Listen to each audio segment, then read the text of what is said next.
Assalamualaikum warahmatullahi wabarakatuh. Perkenalkan, nama Bapak Gian Sugianto. Bapak di sini akan menerangkan materi tentang wawasan Wiyata Mandala. Baik, sebelum masuk ke sub intinya, Bapak akan ngebahas dulu tentang pengertian wawasan Wiyata Mandala. Untuk wawasan Wiyata Mandala terdiri dari 3 kata. Yang pertama itu wawasan. Wawasan yaitu berarti juga cara meninjau, cara memandang, atau cara melihat. Nah, kalau wiyata itu berarti pendidikan. Nah, yang terakhir mandala. Mandala itu berarti lingkaran. Jadi bisa kita simpulkan, wawasan Wiyata Mandala adalah cara pandang sekolah sebagai lingkungan pendidikan dan pembelajaran. Jadi sebagai tempat pembelajaran. Sekolah sebagai lingkungan pembelajaran berarti sekolah mengemban misi pendidikan. Oleh karena itu, sekolah tidak boleh digunakan untuk tujuan-tujuan lain di luar pendidikan.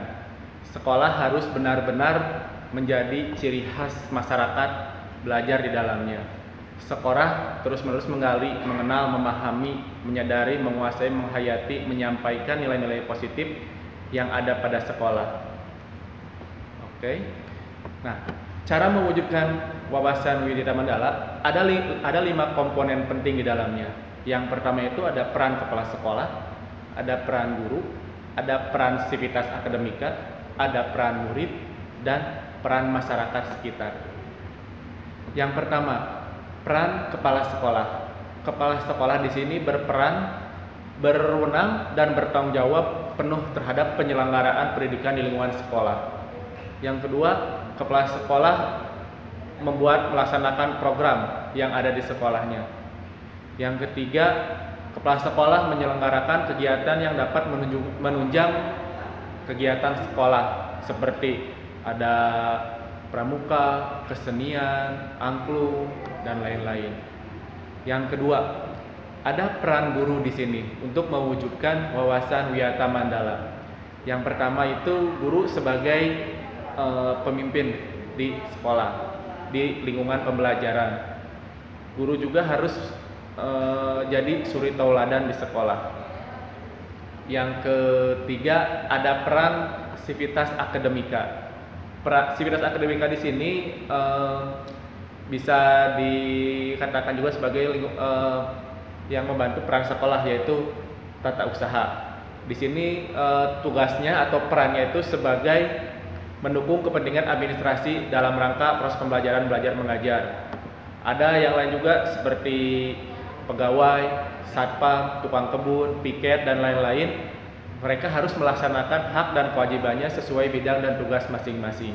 Semua warga sekolah menjalin rasa persaudaraan demi kenyamanan warga sekolah. Yang keempat yaitu peranan murid. Yaitu peranan kalian di sini untuk mewujudkan wawasan Wiyata Mandala. Yang pertama itu menaati tata tertib yang berlaku di sekolah tanpa kecuali. Yang kedua, hormat dan sopan kepada guru, warga sekolah yang lain. Hormat dan sopan kepada teman. Yang keempat, belajar yang tekun. 5, menyelesaikan tugas yang diberikan oleh guru. 6, menjaga nama baik keluarga dan sekolah dimanapun itu berada. Yang ketujuh, menjauhi narkoba. Dan yang terakhir itu menjaga keamanan sekolah.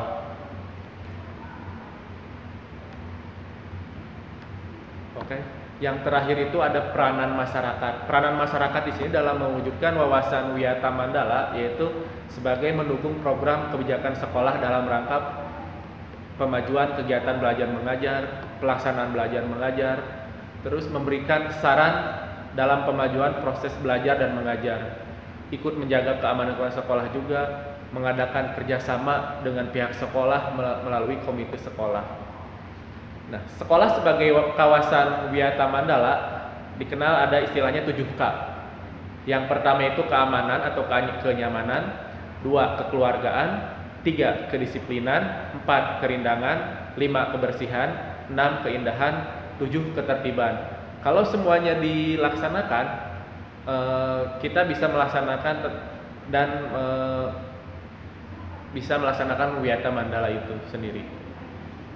Nah, oleh karena itu, sekolah sebagai Wiyata Mandala sebagai lembaga pendidikan, sekolah tidak boleh digunakan untuk promosi yang tidak ada hubungan dengan kegiatan pendidikan, tempat penyebaran aliran sesat, propaganda politik, itu di sekolah tidak boleh dilaksanakan. Terus dipakai untuk kegiatan-kegiatan yang tidak ada hubungannya dengan dunia pendidikan, itu tidak boleh. Mekanisme pelaksanaan Wiyata Mandala ada tahap preventif, yaitu memelihara sekolah melalui 7K, menciptakan suasana harmonis antar warga sekolah. 3. Membentuk jaring pengawasan, biasanya ada razia. 4. Menghilangkan bentuk peloncoan pada saat MPLS. 5. Mengisi jam kosong dalam kegiatan dengan ekstrakurikuler, meningkatkan keamanan dan ketertiban saat berangkat dan usai sekolah. Kalau tahap represif diantaranya itu mendamaikan pihak yang terlibat perselisihan, menetralisir isu negatif yang berkembang, berkoordinasi dengan pihak keamanan bila ada kriminal di sekolah, penyelesaian secara kasus hukum terhadap kasus yang melibatkan pihak luar sekolah, mengadakan bimbingan dan penyuluhan. Baik, itu saja pemaparan singkat dari Bapak tentang wawasan Wiyata Mandala. Semoga bermanfaat. Assalamualaikum warahmatullahi wabarakatuh.